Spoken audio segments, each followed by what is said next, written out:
ये एक मंजिल है तो रास्ते भी होंगे और एक मेंटर भी जो मुश्किलों को आसान बना दे। नतीजे संयोग नहीं होते, दूसरों से बेहतर स्कोर होते हैं। GS Score, an institute for civil services. Good career is a process, and mentoring at GS Score is driven by primarily two objectives. One is empowerment and another is excellence. This is what we are known for. कामयाबी की राह पर 1000 से भी ज्यादा निशान। GS Score।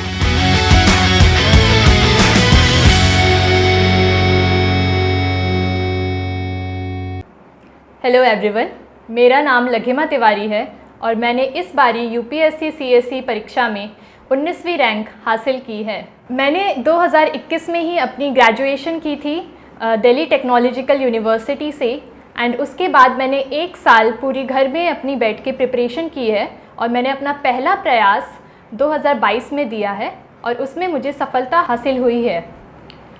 मैं आज आपको अपनी डिटेल स्ट्रैटेजी बताना चाहूँगी कि कैसे मैंने 1 साल के अंदर यूपीएससी की परीक्षा के लिए तैयारी की अपने घर से बैठ के बिना किसी कोचिंग के, एंड मैं चाहूँगी कि आपको इससे थोड़ा बहुत फ़ायदा ज़रूर हो।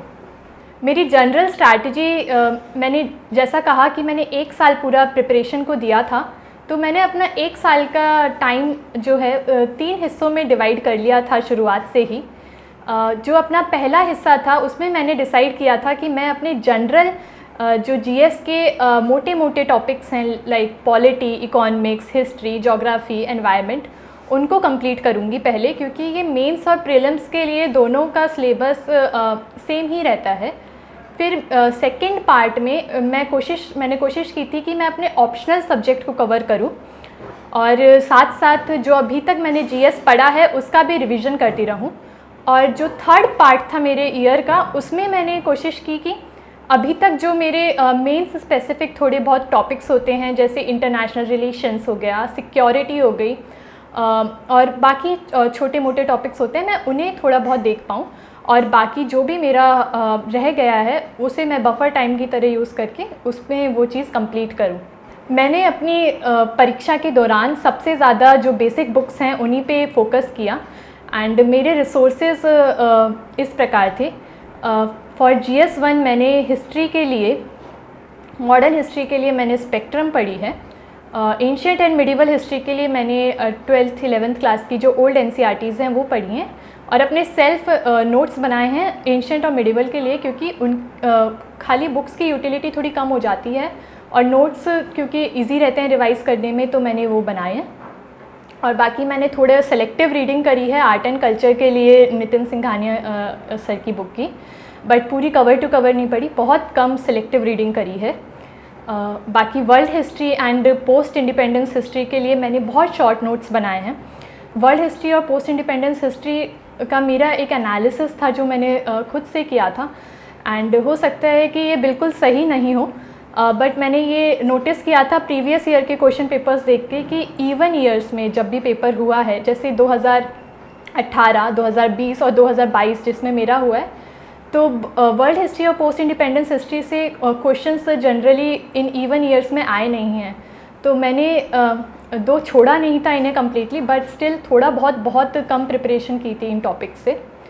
ज्योग्राफी के लिए मैंने अपने NCERTs ही करी हैं 11th 12th की, और GC लियोंग की बुक की बहुत बेसिक स्टडी की है।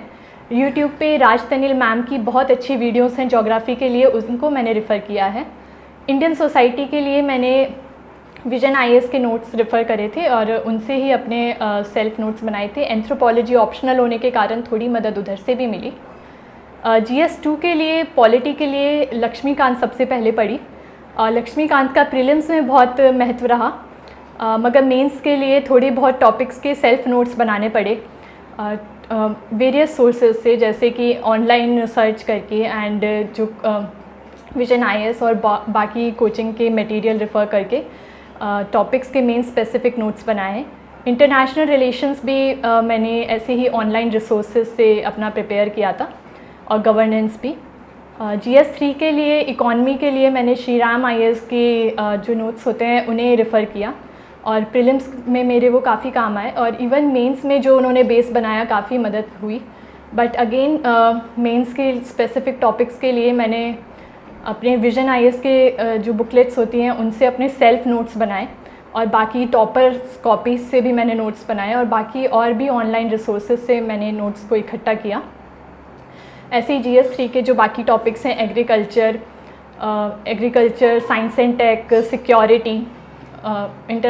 सिक्योरिटी, एनवायरनमेंट, उनके भी मैंने करंट टॉपिक्स, क्योंकि एनवायरनमेंट सिक्योरिटी से जनरली करंट अफेयर्स में क्या चल रहा है उससे रिलेटेड क्वेश्चंस आते हैं, तो उनके भी मैंने करंट ओरिएंटेड नोट्स सेल्फ बनाए थे from various offline and online sources. इनके लिए मैंने कोई एक सोर्स को नहीं देखा, बल्कि टॉपर्स कॉपीज़ और वेरियस अदर सोर्सेज से इनके नोट्स बनाए। GS4 के लिए GS4 में मुझे हमेशा से थोड़ी दिक्कत रहती थी, क्योंकि GS1 2 3 में मुझे लगता था आंसर थोड़े ऑब्जेक्टिव लिखने होते हैं, तो ऑब्जेक्टिव आंसर लिखने में हम डायरेक्ट अपनी फैक्ट्स, फिगर्स और कॉन्स्टिट्यूशन के आर्टिकल्स, डेटा डाल सकते हैं। बट GS4 में मुझे लगता था आंसर्स का टाइप थोड़ा एब्स्ट्रैक्ट हो जाता है, तो उसमें मुझे थोड़ी दिक्कत आती थी। तो मैंने GS4 पे स्पेशल फोकस किया। मैंने और अपनी डेफिनेशंस लिखी, बहुत सारे कीवर्ड्स जो कि सिलेबस में थे, अपने खुद के एग्जांपल्स कलेक्ट करे, और खुद के भी नहीं और उसके अलावा भी जितने भी आज तक अच्छे काम किए गए हैं ऑलरेडी सर्विस में IAS ऑफिसर्स द्वारा, वो सारे एग्जांपल्स इकट्ठे करी, और बाकी भी न्यूज़पेपर्स और अदर सोर्सेज से जो भी एग्जांपल्स इकट्ठे किए जा सके उन सबको कंपाइल किया, और लास्ट में रिवाइज़ किया। कोट्स वगैरह को भी बहुत अच्छे से इकट्ठा किया, और लास्ट में रिवाइज़ किया कि मैं, क्योंकि GS4 का पेपर बहुत लेंथी आता है, तो उसे डिलीवर कर पाऊँ एग्ज़ाम हॉल में। प्रीलिम्स के लिए मैंने अभी तक जो अपनी बेसिक बुक्स बताई थी उन्हीं को रेफ़र किया, एंड जो मेरे लास्ट 3 महीने थे प्रीलिम्स से पहले के, मार्च, अप्रैल और मई, उनमें मैंने सिर्फ प्रीलिम्स की पढ़ाई की और मैंने बाकी कुछ भी नहीं किया। और मैंने कोशिश की कि मैं एटलीस्ट 3 टाइम्स इन 3 महीनों में रिवीजन कर पाऊँ अपनी सारी बेसिक बुक्स का, और मैंने वही किया। मॉक्स मैंने सॉल्व किए, अराउंड 45 मॉक्स मैंने सॉल्व कर लिए थे प्रीलिम्स के लिए। इसमें फुल टेस्ट नहीं थे सारे, कुछ सब्जेक्ट वाइज भी थे, बट जो सबसे इम्पॉर्टेंट चीज़ है, मैं अब समझती हूँ कि 45, चाहे आप थोड़े कम मॉक्स भी सॉल्व कर लें, बट आपका मेन फोकस होना चाहिए कि आप जितने भी मॉक्स कर रहे हैं उनसे आप कुछ सीखें, आप अपनी गलतियों को एनालाइज करें, आप एक पैटर्न ऑब्जर्व करें कि आप जनरली किस टाइप की गलतियाँ करते हैं। कुछ लोग मार्क करने में गलती करते हैं, कुछ लोगों की लैक ऑफ रिवीजन की वजह से गलतियाँ होती हैं, तो आप उन्हें मिनिमाइज़ करने की कोशिश करें। तो आप मॉक से ये चीज़ें ज़रूर सीखें। मेरे कुछ ऑनलाइन रिसोर्सेज जो मैंने रेफ़र करे अपनी मेंस की प्रिपरेशन के लिए, मैंने मंथली मैगज़ीन्स विजन आईएएस की कंटिन्यूसली रेफ़र की। बाकी मैंने मेंस और प्रीलिम्स दोनों के लिए प्लेटफॉर्म्स हैं बहुत सारे, जैसे इनसाइट्स आईएएस और फोरम आईएएस के मैं क्विज़ेज़ जो आते हैं इनके प्लेटफॉर्म में 5 से 10 क्वेश्चन होते हैं डेली, ये लोग डालते हैं, एंड मैं डेली इन्हें सॉल्व किया करती थी अपने लास्ट में रात में, और देखती थी कि मैं कितने अच्छे से आंसर कर पाती हूँ इन क्विज़ेज़ में। बाकी आंसर राइटिंग के लिए मैंने ऑल्सो इनसाइट्स आईएएस के वो सिक्योर इनिशिएटिव पे वो डेली क्वेश्चंस डालते हैं, तो मैं कोशिश करती थी, दो मैं बहुत इसमें रेगुलर नहीं रह पाई जितना मैं चाहती थी, बट मैंने फिर भी थोड़ा बहुत प्रयास किया कि मैं थोड़े टाइम के लिए तो एटलीस्ट 2 क्वेश्चंस ज़रूर लिख पाऊँ, जब मेरी एक बेसिक प्रिपरेशन हो गई थी। इसके अलावा मेरे को टॉपर्स कॉपीज़ का बहुत फ़ायदा हुआ। मैंने थोड़ा लेट जाके अपनी जर्नी में रियलाइज़ करा कि टॉपर्स कॉपीज़ कितनी फ़ायदेमंद हो सकती हैं, और मैंने प्रीलिम्स के बाद खासकर टॉपर्स कॉपीज़ को देखना शुरू किया था, और इनसे मेरे को डायरेक्ट एक तो आंसर लिखने का तरीका पता चल जाता था, और डायरेक्ट एग्जांपल्स और फैक्ट्स वगैरह भी एक ही जगह पे मिल जाते थे जो आप डायरेक्ट कोट कर सकते हैं अपने खुद के आंसर्स में। तो मैं बहुत ये चीज़ बताना चाहूँगी कि आप हो सके तो टॉपर्स कॉपीज़ को ज़रूर रेफ़र करें, एंड जिस भी टॉपर्स के साथ आपका राइटिंग आंसर राइटिंग का नज़रिया सबसे ज़्यादा मेल खाता हो, आप उससे सीखें, डायरेक्ट कॉपी ना करें, बट उससे सीखें और कुछ इंस्पिरेशन लेके ज़रूर अपने आंसर्स में उसको ऐड करें। अब मैं आपको मेरे आंसर राइटिंग के बारे में बताना चाहूँगी। आंसर राइटिंग के लिए मैंने शुरुआत से आंसर राइटिंग नहीं की। जब मेरा थोड़ा basic portion main books cover हो गई स्टैटिक की, तो उसके बाद जैसे मैंने जून 2021 में प्रिपरेशन करनी स्टार्ट की थी, तो मैंने अपने पहले आंसर लिखने शुरू करिए अराउंड नवंबर 2021। तो वो आंसर्स बहुत अच्छे नहीं थे, बट मैंने स्टिल सोचा कि थोड़ा बहुत लिख के देखते हैं। तो इनसाइट्स का प्लेटफॉर्म मैंने इसलिए यूज़ किया, सिक्योर इनिशिएटिव, और प्रीवियस ईयर क्वेश्चंस जो यूपीएससी के आए थे उनको मैंने हर रोज़ 2-2 क्वेश्चन 2-3 महीने के लिए ही लिखा, जनवरी तक, नवंबर से जनवरी तक, एंड एनालाइज़ किया कि मैं किस प्रकार के आंसर लिख पाती हूँ। और बहुत गलतियाँ होती थी, बहुत लंबे लंबे आंसर होते थे। शुरुआत में तो 10 मार्कर के लिए 15 से 20 मिनट भी लग जाते थे, जो कि बहुत ज़्यादा हैं। बट फिर मैंने मार्च से फिर अपने प्रीलिम्स पे फोकस कर दिया, और एक बार जब प्रीलिम्स क्लियर हुआ तो प्रीलिम्स के बाद मैंने फिर से आंसर राइटिंग पे बहुत फोकस किया। और इस बार मैंने टॉपर्स कॉपीज़ को रेफ़र किया, तो मैंने उनसे प्रेरणा ली आंसर राइटिंग की। मैंने एक टेस्ट सीरीज़ भी ज्वाइन करी विजन IAS की, एंड उधर से भी मैंने काफ़ी आंसर राइटिंग करने की प्रैक्टिस करी, एंड मेरे आंसर धीरे धीरे रिफ़ाइन होते गए। मैं पॉइंटर्स में आंसर जनरली लिखती थी, और फॉर्मेट यही रहता था। शुरुआत में आपका इंट्रोडक्शन में मैं या तो डेफिनेशन देने की कोशिश करती थी, या अगर कोई फैक्ट होता था, जैसे GS2 में आप आर्टिकल मेंशन कर सकते हैं, GS3 में भी आप बहुत सारे डेटा मेंशन कर सकते हैं, इकोनॉमिक सर्वे का डेटा हो गया या कोई और डेटा। तो इंट्रोडक्शन में मैं ये कोशिश करती थी। बॉडी में मैं जनरली डिवाइड कर लेती थी आंसर की डिमांड के अकॉर्डिंग। अगर 2 पार्ट्स हैं आंसर के, तो दो पार्ट्स में डिवाइड कर लेती थी बॉडी को, एंड अकॉर्डिंगली एंड पॉइंटर्स में आंसर लिखती थी। एंड मैं कोशिश करती थी कि मैं जो पॉइंट्स लिख रही हूँ बॉडी में, उनको मैं किसी फैक्ट या फिर एग्जाम्पल से सपोर्ट कर सकूँ। तो मैंने ये एक्सरसाइज प्रीलिम्स से मेंस के बीच में करी थी, जब मैंने बहुत सारे एग्जाम्पल्स और फैक्ट्स कलेक्ट कर लिए थे, और मैं कोशिश करती थी कि मैं जितना भी हो सके इन सब से सपोर्ट करूं, और जहां हो सके कोई भी फिगर या फ्लो चार्ट या डायग्राम बना के अपने आंसर्स को एक्सप्लेन कर सकूं, क्योंकि मुझे लगता है कि इससे आपको थोड़े बहुत आधा एक नंबर हो सकता है एक्स्ट्रा मिल जाए। बाकी कंक्लूजन में मैं कोशिश करती थी कोई SDG गोल्स से कंक्लूड कर दो, या आर्टिकल से कंक्लूड कर दो, या आपको कोई इनोवेटिव कोट आता हो, नहीं तो कोई सिंपल सी आप कंक्लूडिंग लाइन भी लिख सकते हैं। बट सबसे मेन बात है, आप कोशिश करें कि आप टाइम पे आंसर लिखें। शुरुआत में हो सकता है दिक्कत हो, शुरुआत में आपको टाइम लग सकता है, बट आप एक स्टॉप वॉच या टाइमर रख के लिखें, और धीरे धीरे आप नोटिस करेंगे जैसे जैसे आपका रिवीजन बढ़ता है, आपकी सब्जेक्ट पे कमांड बढ़ती है, तो आपका आंसर राइटिंग का टाइम भी धीरे धीरे कम होता चला जाएगा। और आप 10 मार्कर्स को कोशिश करें कि 7 मिनट में करने की कोशिश करें आखिर तक, और जो 15 मार्कर्स होते हैं उन्हें आप 9 से 10 मिनट का टाइम लेकर करने की कोशिश करिए। टाइम सबसे इम्पॉर्टेंट फैक्टर है इधर, दो कंटेंट भी बहुत इंपॉर्टेंट है, मगर टाइम का ज़रूर ध्यान रखें और विश्वास रखें कि अंत में आप रिपीटेड प्रैक्टिस के साथ उस टाइम तक आ जाएंगे। मैं पर्सनली आंसर राइटिंग पॉइंटर्स में करती थी, मगर अगर आपको कंफर्टेबल है पैराग्राफ में तो आप उसे भी कर सकते हैं, मगर मुझे लगता है पॉइंटर्स में करने में क्या होता है कि आप ज़्यादा से ज़्यादा पॉइंट्स को इंक्लूड कर सकते हैं, और जनरली हमें एडवाइस किया जाता है कि हम जितना ज़्यादा पर्सपेक्टिव दे सकें, जितने ज़्यादा हम एक ही डिफरेंट एंगल्स से आंसर को पेश कर सकें, जैसे पॉलिटिकल पर्सपेक्टिव या economic, social, women related perspective, technological etcetera, तो आप जितने ज़्यादा पर्सपेक्टिव्स को ऐड कर पाएँ। और मुझे लगता था कि जब मैं पॉइंटर्स में लिखती थी तो ज़्यादा आसानी से ऐड कर पाती थी, तो इसलिए मैं पॉइंटर्स में करना ज़्यादा प्रेफर करती थी। मगर अगर आपको पैराग्राफ में ज़्यादा कंफर्टेबल हैं तो आप ज़रूर ट्राई करें उसे करना, और अगर आपके लिए वो चीज़ वर्क करती है तो आप श्योर उसके साथ आगे बढ़ें। अब मैं आपके साथ मेरी नोट मेकिंग डिस्कस करना चाहूँगी। नोट मेकिंग के लिए मैंने सबके लिए नोट्स नहीं बनाए थे। नोट्स जैसे मैंने अपनी पॉलिटी, लक्ष्मीकांत और स्पेक्ट्रम जैसी किताबों के मैंने नोट्स नहीं बनाए थे, क्योंकि मुझे लगता था कि अगर मैं इनके नोट्स बनाने लगी तो मैं पूरी की पूरी बुक ही दोबारा छाप दूँगी। तो मैंने जब जैसे लक्ष्मीकांत को मैंने जब तीसरी बार रिवाइज़ करना स्टार्ट किया, तो मैंने अपना हाईलाइटर से सिर्फ उन चीज़ों को हाईलाइट किया जिन्हें मैं बार बार भूल जाती थी। तो जब मैंने चौथी पांचवी बार दोबारा रिवाइज़ किया लक्ष्मीकांत को, तो मैं सिर्फ हाईलाइटेड पोर्शन पढ़ती थी, क्योंकि मुझे पता था कि मैं बाकी चीज़ें याद रखती हूँ, सिर्फ ये हाईलाइटेड पोर्शन भूल जाती हूँ। तो मैं उन्हें पढ़ती थी और फिर मेरा रिवीजन ऐसे ही काफ़ी जल्दी हो जाता था, तो हर रिवीजन के बाद मैं एक डिफरेंट हाइलाइटर से सिर्फ वही चीज़ें हाईलाइट करती थी जिन्हें मैं अभी भी भूल रही हूँ। तो ऐसे मैंने लक्ष्मीकांत और स्पेक्ट्रम जैसी जो बल्कि बुक्स हैं उन्हें करा और मैंने इनके नोट्स नहीं बनाए।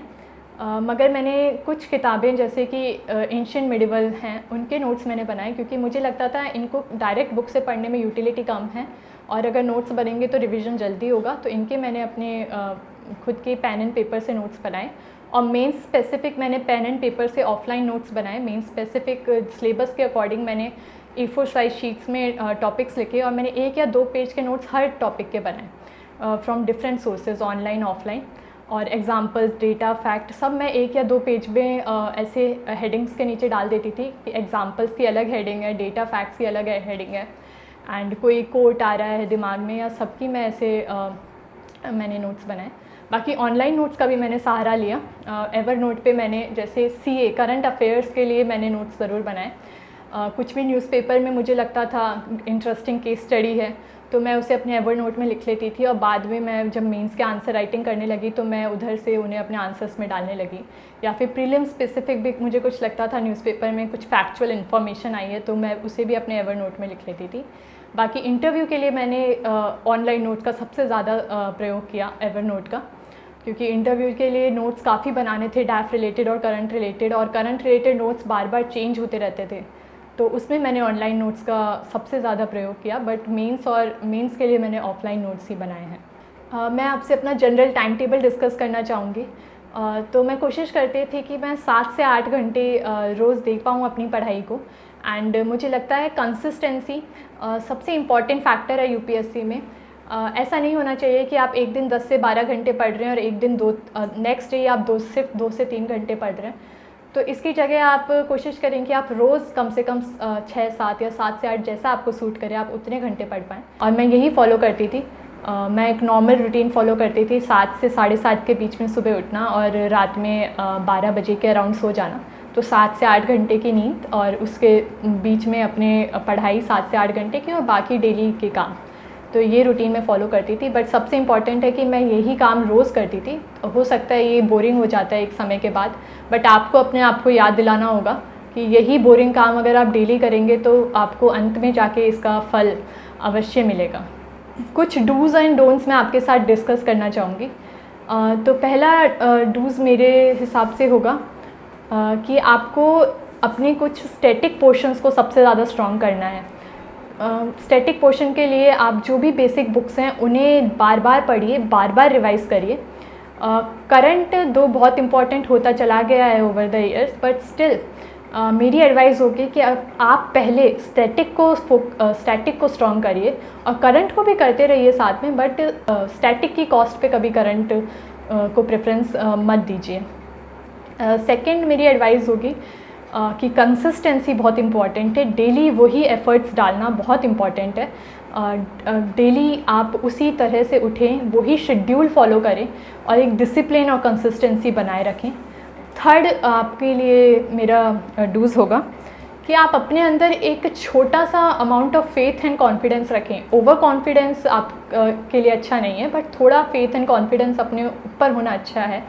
एंड ये आपको अंत में जो कॉन्फिडेंस है वही आपको अंत में बहुत यूज़फुल होगा।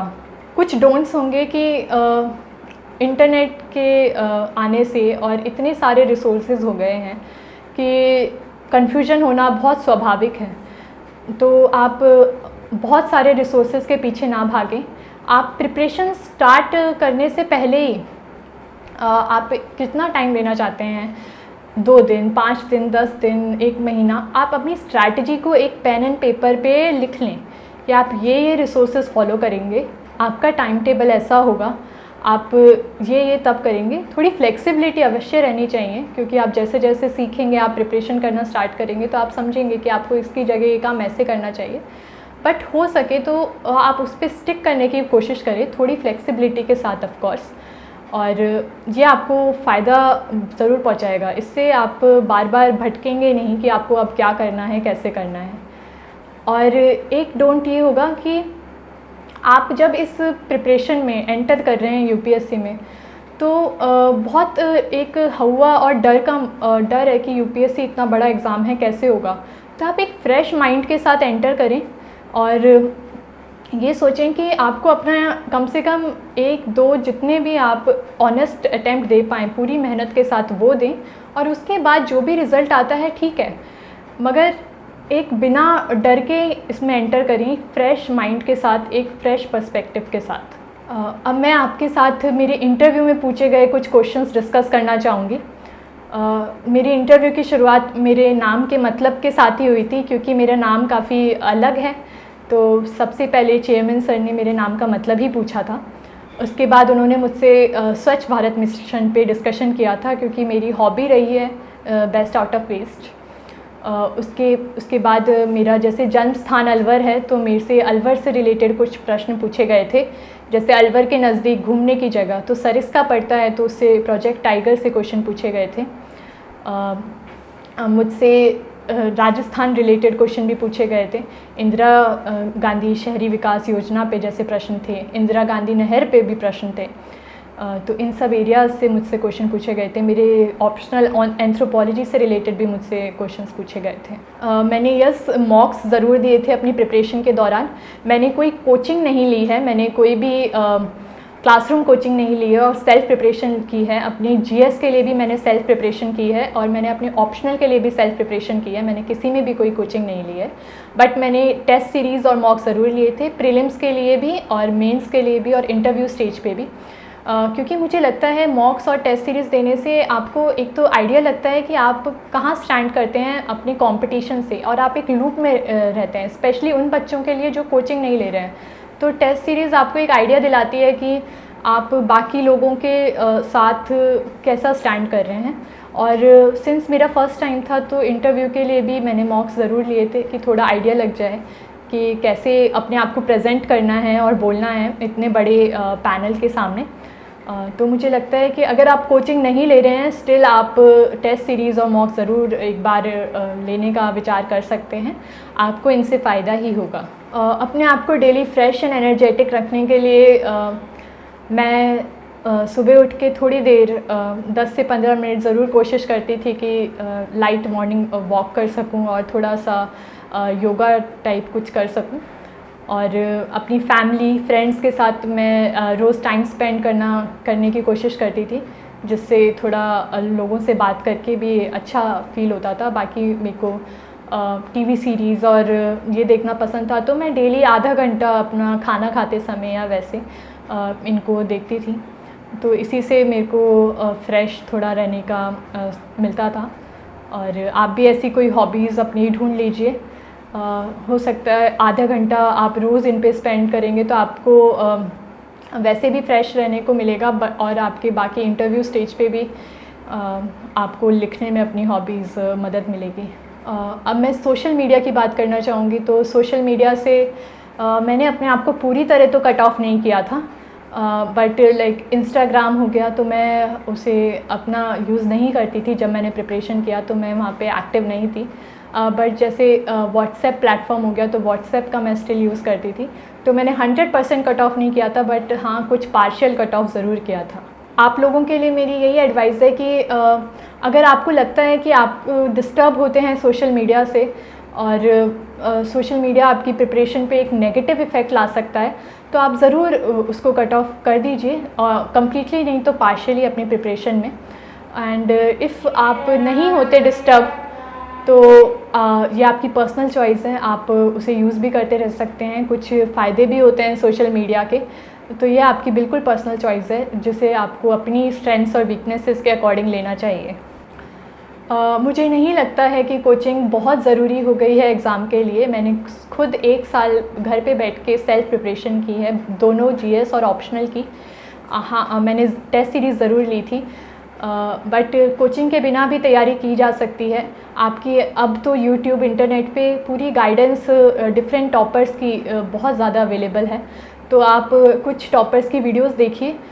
मेरा सुझाव है आप उन टॉपर्स की वीडियो को देखिए जिनके साथ आप अपने बैकग्राउंड को सबसे ज़्यादा रिलेट कर पाते हैं। जैसे मेरा इंजीनियरिंग बैकग्राउंड है और मेरा ऑप्शनल एंथ्रोपोलॉजी है, तो मैं कोशिश करती थी ऐसे टॉपर्स की वीडियो ज़्यादा देखूं जिससे मेरा बैकग्राउंड ज़्यादा कनेक्ट होता है, क्योंकि चांसेस है कि मेरी स्ट्रैटेजी भी उनसे ज़्यादा लिंक हो पाएगी। क्योंकि हमारी स्ट्रेंथ्स और वीकनेसेस सिमिलर होने के चांसेस ज़्यादा हैं। तो आप ऐसी स्ट्रैटेजीज़ देखकर अपनी खुद की स्ट्रेंथ्स और वीकनेसेस के अकॉर्डिंग अपनी खुद की एक स्ट्रैटेजी बनाने की कोशिश करें। और कोचिंग के बिना भी अगर आप शुरू में अपनी ये स्ट्रैटेजी के लिए आपके माइंड में क्लैरिटी आ जाए और आप पूरे साल उस पर स्टिक रहें तो मुझे लगता है बिना कोचिंग के भी यूपीएससी को क्लियर किया जा सकता है। एंड आपको ज़रूर जब आपकी एक रिक्वायर्ड लेवल ऑफ प्रिपरेशन हो जाए तो आपको टेस्ट सीरीज़ मेरे हिसाब से ज़रूर लेनी चाहिए, जिससे आपको पता चले कि आपकी लेवल ऑफ प्रिपरेशन कितनी पहुंच गई है। मेरी जर्नी के हाइज़ तो यही है कि मेरा पहला प्रयास था तो मेरा प्रीलिम्स भी पहले में ही क्लियर हो गया, मेरा मेंस भी पहले में ही क्लियर हो गया और अब फाइनल भी, तो मेरे लिए ज़रूर हाई था। लो एज सच, क्योंकि यूपीएससी के रिस्पेक्ट में बहुत लोज नहीं थे, बट यूपीएससी की जर्नी थोड़ी बोरिंग हो जाती है, स्ट्रेसफुल भी हो जाती है आपकी फ़िज़िकल हेल्थ, मेंटल हेल्थ दोनों के लिए। मेरे को याद है कि अभी भी मेंस के दौरान स्ट्रेस की वजह से मेनली मैंने देखा था कि मेरे हाथ में बहुत पेन रहने लग गया था। तो ये एक लो हो सकता है कि कैसे स्ट्रेस आपकी फ़िज़िकल बॉडी को इफ़ेक्ट करने लगता है। तो ये ज़रूर लोस थे। बाकी आप अपने आसपास के पीयर्स और लोगों को देखते हैं कि वो अपनी लाइफ में अलग अलग अचीवमेंट्स कर रहे हैं, तो कई लोग इससे भी डीमोटिवेट हो सकते हैं। तो आप इन सब चीज़ों का ध्यान रखें और सिर्फ पॉजिटिव चीज़ों पे फोकस करें और मेरी बेस्ट विशेस हैं कि आपको सफलता ज़रूर मिले। मेरी एडवाइस एस्पिरेंट्स के लिए यही है कि आप कम से कम अपने 1 या 2 या फिर जितने भी 3 प्रयास आप ज़रूर पूरा मन लगाकर इस एग्ज़ाम की तरफ दें। आप सारी मेहनत करके इस एग्ज़ाम की तरफ दें। और मैंने जो एक चीज़ सीखी थी, मैंने ये सीखी थी कि डिफरेंट टॉपर्स अपनी वीडियोस में हर साल बताते हैं कि उन्होंने अपने पहले या दूसरे प्रयास में ये गलती कर दी थी जिसकी वजह से उनका सिलेक्शन नहीं हो पाया था। तो मैंने शुरुआत में ही ये चीज़ डिसाइड कर ली थी कि मेरे को अपनी गलतियों की बजाय अपनी गलतियों से अवश्य सीखना चाहिए, बट मैं दूसरों की गलतियों से भी सीखूँगी।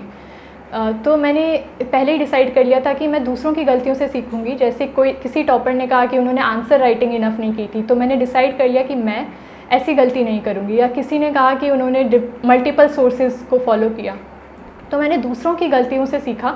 तो मैं भी आपसे ये एडवाइस करूँगी कि आप भी सिर्फ अपनी गलतियों से ना सीख के दूसरों की गलतियों से भी सीखें और कम से कम 1 या 2 प्रयास अपनी पूरी मेहनत, अपनी पूरी शिद्दत से दें।